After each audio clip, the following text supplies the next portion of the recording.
waxaan nahay shacabka degmada Afgooye khaasatan odayaasha deegaanka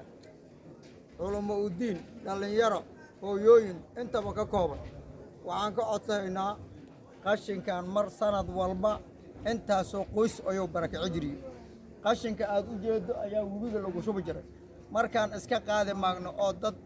cadaaladda ka shaqeeyaya dadka muslimiinta u shaqeeyaya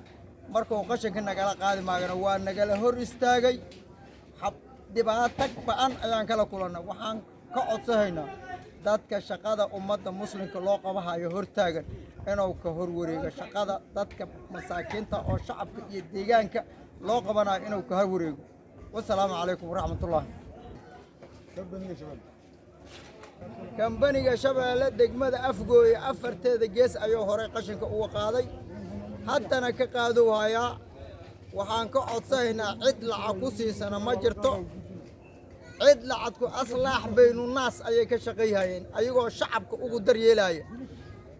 marka waxaan rabnaa dadka shacabka wax u qabanaya oo cid lacag ku siisa aysan jirin dadka hortaagan inuu ka hor wareego intaasaan ka codsanaynaa والسلام عليكم ورحمة الله وبركاته.